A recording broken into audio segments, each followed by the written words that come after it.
Hey, good afternoon, guys. Welcome to another episode of Implant Prosthodontics. Derek Gatta, board certified prosthodontist here in beautiful Newport, Rhode Island. So in today's episode, we're going to be looking at making a cement retained implant crown cementation jig. I'll be getting a lot of feedback from people that when they're using cement retained restorations, they're putting way too much cement on. That cement is extruding out and covering the implant body because, again, remember, with implant restorations, there is no PDL. Unlike natural teeth that have a periodontal ligament to help block and prevent cement extrusion, implants don't have that. Much different connection type. That barrier is not there. So we're going to do a live demonstration. This is a technique used by Dr. Wadhwani and Pinejo out of Washington, Seattle area. They have a great article on that in Journal of Prosthetic Dentistry, I believe. We're going to need some very expensive items today. Plumber's tape and a paper clip. So the point is we're basically going to make a little die that we can cement onto and help extrude excess before we go into the patient's mouth. So I'm going to go ahead and make like a little popsicle stick here. And this is going to be our handle.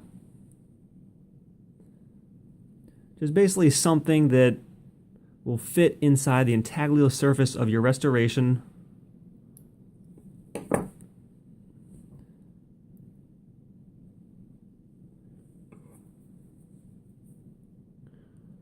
So this should do it. There we go. All my videos are live and unedited, folks. Just got to keep rolling with it.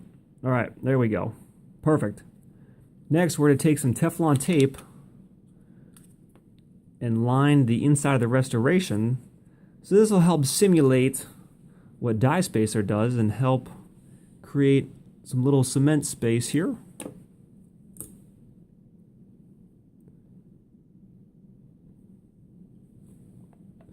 Just grab an instrument of your choice. I'm just going to lubricate it up a little bit here.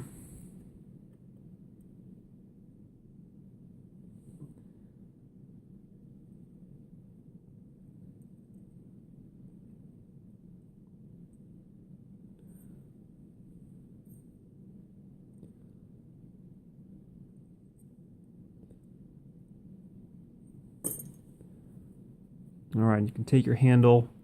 You're just going to get the Teflon tape to adapt. It does stick a little bit.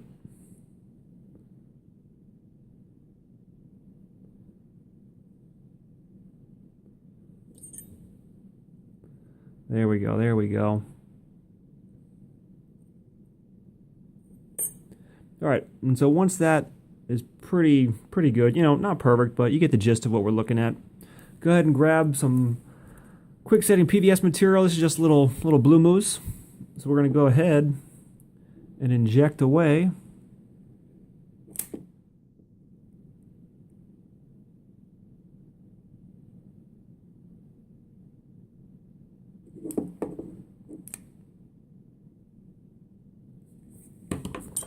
All right, and get your handle in there.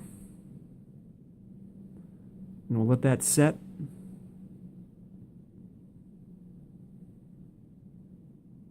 So this really does help facilitate preventing excess cement getting on your implant.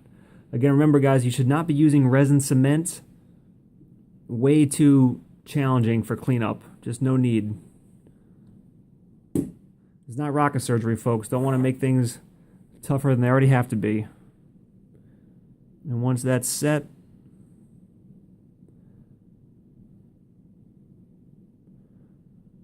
all right. Again, you know, not perfect, but we have a intaglio surface representation of the inside of our restoration.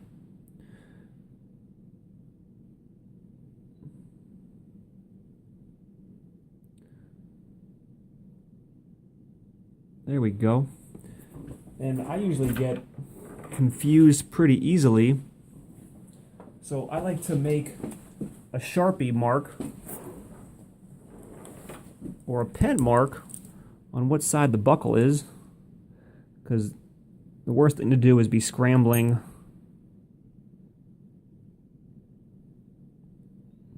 So again, not showing up too great, but you know, you're just able to mark what side buckles, what side's lingual.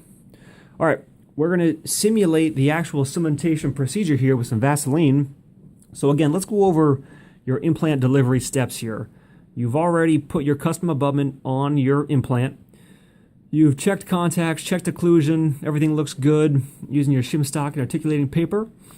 Also, again, 3i implant, so you're going to be torquing 3i certain, so you're going to be torquing to 20 Newton centimeters.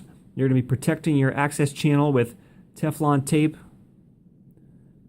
So if you ever have to get back in there, you don't damage the screw head. All right, here we go. Pretend implant cement going in. Again, don't need a lot. You're going to go back to your cementation jig here. Make sure you get the right side. Boom, look at that. Look at how easy that is. It gets all the excess out. Boom. All that is going on your cementation jig, not your implant. And now you've got a perfect homogeneous layer to go right onto your